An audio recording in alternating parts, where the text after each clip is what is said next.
Hello বন্ধুরা, কেমন আছো সবাই? মিতা লাইফস্টাইলে তোমাদের সবাইকে স্বাগত। এই যে সকালবেলা চলে এসেছি আরও একটি নতুন ভিডিও নিয়ে। তো আজকে মায়ের বাড়ি থেকে চলে যাব, তো একটু মনটা খুব খারাপ হয়ে গিয়েছে। আর এই দেখো আমাদের মেনিটা কত সুন্দর রাস্তায় বসে আছে। আর এদিকে দিদি রেডি করে দিচ্ছে ইভানকে। মা আর দিদি একটু বাজারে যাচ্ছে, তো ছেলেটাও খুব কান্না করছে যাবে বলে। আর এমনি এখানে আসলেই আমার ছেলে তো সারাক্ষণ আমার মাদের সাথে সারাক্ষণ ঘুরছে, মানে আমাকে চেনেই না যেন। ও দেখো কত সুন্দর দাঁড়িয়ে দাঁড়িয়ে জামা প্যান্ট পরে নিচ্ছে, আর আমি পরাতে গেলে তখনই কান্না করবে। আর এদিকে বৃষ্টির জন্য রোদও হচ্ছে না, জামা কাপড়গুলোও শুকনো হচ্ছে না। তো এই যে মারা বেরিয়ে গিয়েছে, মারা এখন যাচ্ছে আমাদের এই যে বাড়ির সামনে থেকে, এখান থেকেই গাড়িতে ওঠে। আর এদিকে ছেলে চলে এসছে, তো ওর জন্য সকালবেলা একটু ডালিয়ার খিচুড়ি করে দিয়েছিলাম। এটাই আমি এখন ওকে তাড়াতাড়ি করে খাইয়ে দেব, কারণ ও তো সারাক্ষণ এখানে আসলে শুধু খাবার খাচ্ছে, মানে এই সবগুলো খাওয়াই ও ভুলে গিয়েছে, এত বদমাশ। তো ওকে খাবার এখন করে আমি আর মিক্সিতে পেস্ট করে দিই না, ওকে চামচে ভালো করে খাবারটা আগে প্রেসার কুকারে গলিয়ে নিই, আর চামচ দিয়ে ভালো করে ঘেঁটে সেটা আমি ওকে খাইয়ে দিই অল্প অল্প করে। তো দেখছি 1 চামচ 2 চামচ মানে এরকম করে খাচ্ছে। তো সেই জন্য আমি বলি, হ্যাঁ তাহলে ওকে আর মিক্সার করে খাওয়াবো না, কারণ এমনিতেই ও আস্তে আস্তে বড় হচ্ছে, ওরকমভাবে খাওয়ালে তো ওর শরীরটাও সারবে না। এই যে ওর খাওয়ানো হয়ে গিয়েছে, তো মুখটুকুনো মুছে দিচ্ছিলাম, আবার হাই তুলছে ঘুমাবে বলে। এখানে আসলে খুব সকালবেলা তাড়াতাড়ি উঠে যায় আমার ছেলেটা। আর এদিকে মা কুমড়ো পুঁই শাক দিয়ে তরকারি করেছে। তো আর একটা জিনিস হচ্ছে, সেটা আমি তোমাদেরকে ক্যামেরাতে দেখাবো, তো সেটা তোমাদের কার কার পছন্দ লাগে আমাকে অবশ্যই তোমরা কমেন্টে বলবেই। যে দেখো আমার মা একদম কাটে কত সুন্দর করে রান্না করছে। এটা হচ্ছে মুরগির ছাল, ঠিক আছে? তো এটা খেতে কিন্তু মাংসর থেকে বেশিই ভালো লাগে। তো আমার মা কোনো মাংস খায় না, মা শুধু মাছটাই খায়। তো মা খায় না তো কী হয়েছে, মা আমাদের জন্য রান্না করে দেয়। আবার আমার মা এইগুলো ছাড়াতেও পারে না, বলে আমি জল গরম করে বুঝতে পারি না কতটা গরম হবে কতটা কি হবে, তোরাই জল গরম করে ছাড়িয়ে দে, আমি কেটে ধুয়ে রান্না করে নিচ্ছি। তো আমার দিদি এসছে, তো দিদি সব কিছু করে নিয়েছে। তো এটা সত্যি খেতে এত ভালো লাগে কি বলবো। তো যাই হোক, মা এখানে এই যে একটু এর মধ্যে কটা মাংস ছিল, একটু আমাকে একটু দিয়েছে, বলে খেয়ে দেখ নুন টুন হয়েছে কিনা।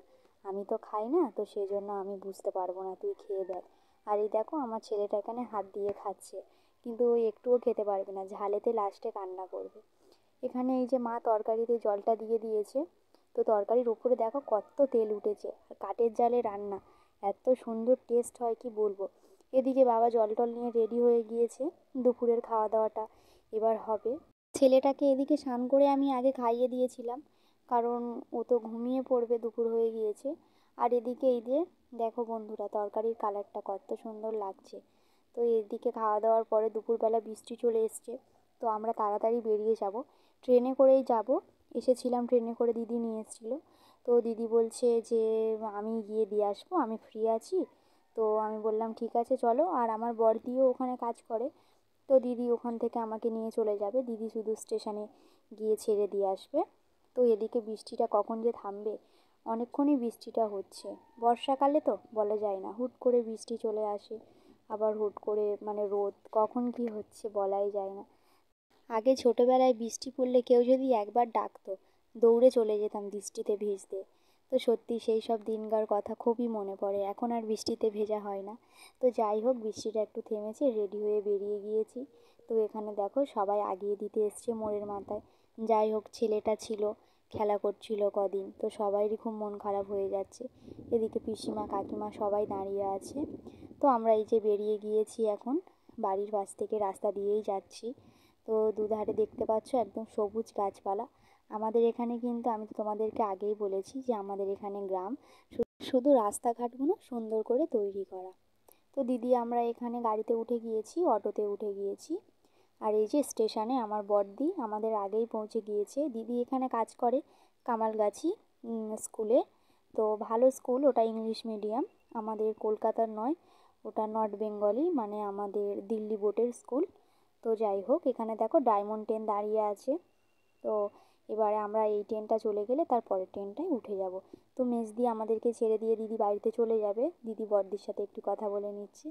আর এই যে ট্রেন থেকে অনেক কষ্টের পর বাবা নামলাম, ট্রেনেতে এত ভিড় হয়েছিল, আর এই বাচ্চাটা নিয়ে খুবই অসুবিধা হচ্ছিল, ট্রেনে তো একটাও সিট পাইনি।